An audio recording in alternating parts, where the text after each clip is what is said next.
I wanted to talk about hormone replacement therapy because I feel like this is such a controversial topic, and there's just a lot of stuff circulating in the ether about it. Okay, so hormone related therapy really started in the early 1900s, in the 1930s, 1940s. So it was in 1923 that the female hormones were actually, what's the word I'm looking for? Were discovered. Like their chemical structure was discovered. Okay, so this is just a little over 100 years ago that we actually isolated the female hormones. So it makes you wonder, how did postmenopausal women thrive for hundreds and thousands of years without hormone replacement therapy? Did they all just suffer and hate their lives? I don't really think that's true. So if women have been surviving without hormone replacement therapy for hundreds and thousands of years, why all of a sudden are we being told that's the only option? Why all of a sudden are we being told that we need birth control to deal with our inflammatory symptoms? It just doesn't add up. It doesn't make any sense for me. And so nature always provides. I truly, truly believe that nature always provides. She gives us herbs, plants, nutrition, all the things that we could ever need to heal our body is provided for us. And we have this innate wisdom in our body. Anytime we experience a symptom, that's our body speaking to us. It's our body trying to tell us something, trying to ask us for support. And anytime we suppress that symptom with some kind of medication or something, or hormone replacement therapy, we're neglecting our body's real needs. So another thing to know about when you start taking hormones outside of yourself, your body begins to lean on that as a crutch and it stops producing the hormone naturally. So then if you decide to get off that hormone replacement therapy, there's going to be a reintegration process, a withdrawal process where you may experience symptoms worse than you did before you went on the hormone replacement therapy. So when you're thinking about starting to take hormone replacement therapy, you want to ask yourself, okay, am I committed to this for life? Is that something I'm ready to do? Can I afford this? Is this something that I want to rely on? What if the world ends? What are you going to do if you're out of your hormones, you know?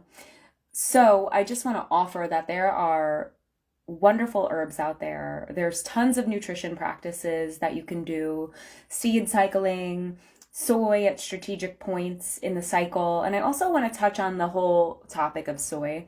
Soy has become so controversial because it contains phytoestrogens in it. So a phytoestrogen is an estrogen mimicking molecule.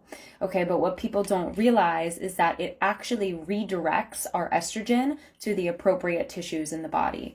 So not only do our breast tissue and our ovary tissue and our uterus tissue have binding sites for estrogen, but so do our bones, so do our skin, so does our lungs, our cardiovascular system.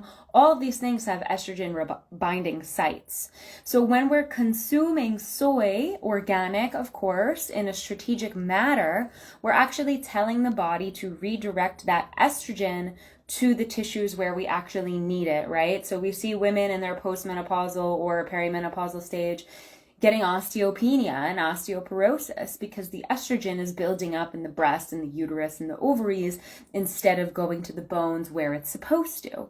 So that's how strategic soy can help. And again, you always want to make sure you're getting organic, because if you're getting inorganic, those are just sprayed with pesticides that mimic estrogen and you're kind of defeating the purpose. Soy has been a really big cash crop, meaning that they can produce a lot of it to feed wildlife, to make this plant-based meat kind of product. You know, it can be, I'm sorry, not wildlife, I meant cattle. So it can be produced in mass amounts for this reason, and so they will spray it with these xenoestrogens. So yeah, I mean, to me, it's just really crazy to think that we need artificial or even bioidentical hormones in order for us to thrive. I mean, so the transition, it does take 6 years after your last period to really fully transition into that postmenopausal hormone bliss, right? Because now the job of producing the hormones is leaving the ovaries and being handed off to the adrenal glands. So how you treated your adrenals in your 20s, 30s, even 40s is going to impact how smooth that transition is for you. And also, if you're just looking at replacing the hormones and not supporting the adrenals, then you're really not getting to the root of the issue. You know, a lot of our adrenals are overtaxed because of the lifestyles we live, the artificial lighting, our sleep and wake cycles, the foods that we're eating. There's so much to that. What time we're eating our meals, you know, like we really want to be eating our biggest meal of the day when the sun is highest in the sky. That's when our digestive fires are really burning.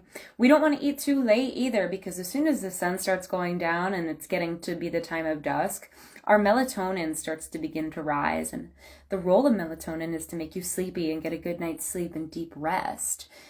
You're not going to metabolize your food in that state, right? Cortisol means high functioning, metabolism going and burning. That peaks in the morning. Melatonin means slowing down, relaxing, getting ready for deep rest. That's not going to promote a burning fire for your digestion.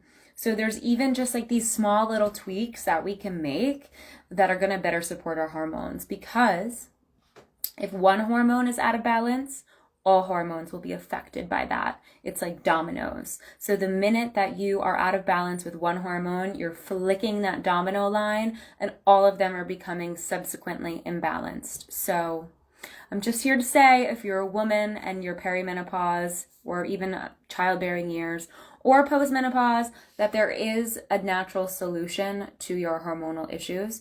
We are made to thrive in our postmenopausal years. We become, if you think about it ancestrally, we become the wise women of the tribe.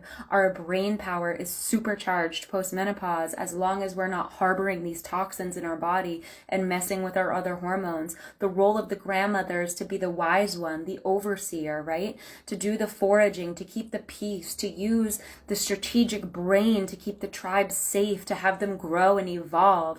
We are meant to be in our most superpower, in our brains, especially when we get to that postmenopause stage. So if you don't feel like that, just don't give up hope. There are natural remedies out there. It does take some dedication. It takes some commitment to learning and to applying the principles. But I promise you, if there's a will, there's a way. So I hope you found this helpful, and maybe something from it, you know, will live rent-free in your head. I don't know, but I hope you have a wonderful day. Thanks for tuning in.